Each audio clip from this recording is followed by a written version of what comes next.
As I said, I want to thank everybody here today, but I want to thank my committee members on both sides of the aisle for a great start to this Congress. I think the ranking member and I agree that we want this committee to be a place for open, robust, and constructive debate, and I expect that today.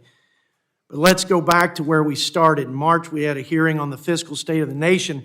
I think our witnesses and members alike shared the same sentiment. The fiscal health of our country is in decline, and our deficit spending, which is driving, by the way, a record debt to GDP, and our unfunded liabilities into the future are completely unsustainable. We also agree that both Republicans and Democrats have contributed to this financial mess that we find ourselves in. This isn't a Republican or Democrat problem, it's a math problem, and it will require real leadership from both sides of the aisle before it's too late. No leader worth their salt, in my opinion, could agree with this assessment and not feel an overwhelming sense of urgency and responsibility to address it. And that's what we're going to do today. This is part of that. Whether your concerns for the country are climate change and social safety nets, sustainability, or infrastructure and military readiness, a sovereign debt crisis would put all of these programs in peril. As a backdrop to the introduction of our budget resolution, I think it's noteworthy to reflect on what happened while we were home in August.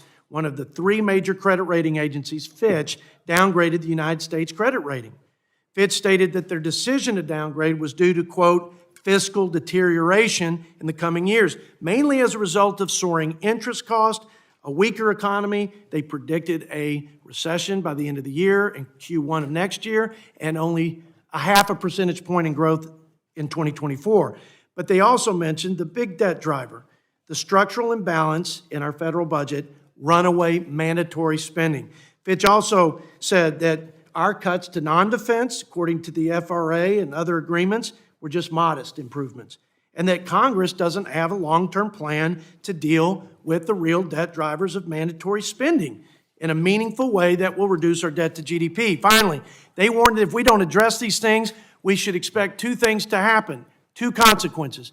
We're going to get further downgraded, or we're going to undermine the dollar as the world's reserve currency. Folks, whether we have a slow economic decline as a result of this massive indebtedness or a sudden economic catastrophe, a sovereign debt crisis will not only jeopardize our economic prosperity, but our security, America's leadership in the world, and worse, our children's future. That's why our founding fathers repeatedly warned about excessive debt. My favorite quote is from our fourth president, James Madison, who said, "A public debt is a public curse." That's part of the title of our budget resolution. That curse, by the way, hangs heavy over our children's heads. It looms large over the horizon of our country. Our budget resolution will reverse the curse by reining in spending, returning to pro-growth policies, and restoring fiscal responsibility here in the nation's capital. This fiscal framework will balance the budget in 10 years by reducing deficit spending by $16 trillion. We achieve this, important to note, without cutting Medicare, Social Security, or veterans' benefits.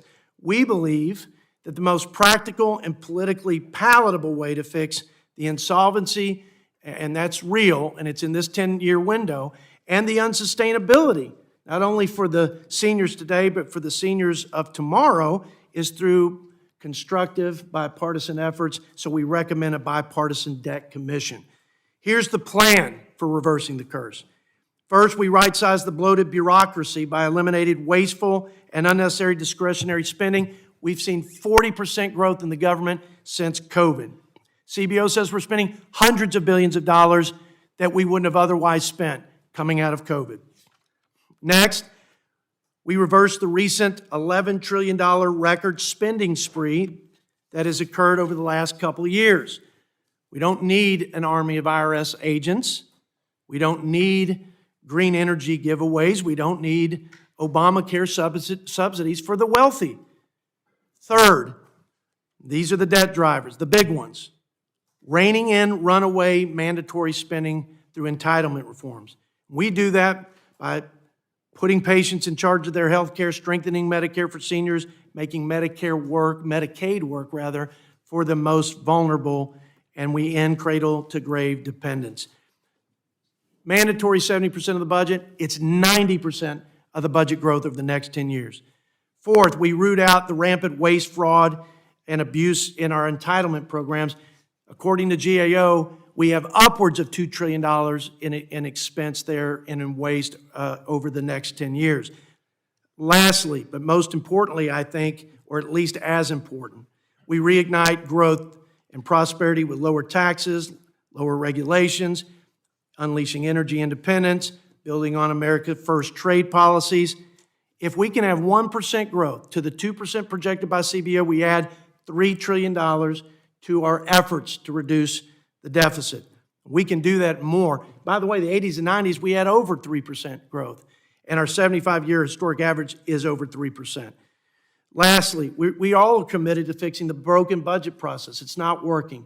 It's failing the American people. It's failing this institution. I think there's a bipartisan commitment to do that.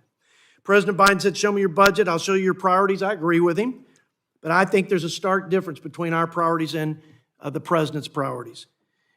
In our priorities, we rein in spending in this budget. We reform entitlements. We return to pro-growth policies. We restore fiscal responsibility by balancing the budget. The president, in his budget, imposes the highest levels of taxing, spending, and borrowing in the history of the country. $90 billion in increased spending in discretionary next year, $2.2 trillion in new mandatory spending and more entitlement programs, $4.7 trillion in new taxes. Instead of balancing, his budget adds $17 trillion to the debt over the next 10 years. Let me close here. Today, we lay out this vision for the future of our country, and I don't think the stakes could be any higher. If we demonstrate collectively, Republicans and Democrats, the extraordinary sense of urgency, persistence, and political courage, we will preserve America's leadership in the world and secure the blessings of liberty for our children. But if we don't, we'll be the first of our nation's leaders to leave the next generation with not a better and brighter future, but a worse and weaker country than we inherited. And I know that you feel that's as unacceptable as I do. So let's do it. Let's do it together, and let's do it now. Let's reverse the curse. And with that, I yield to my ranking member, Brendan Boyle.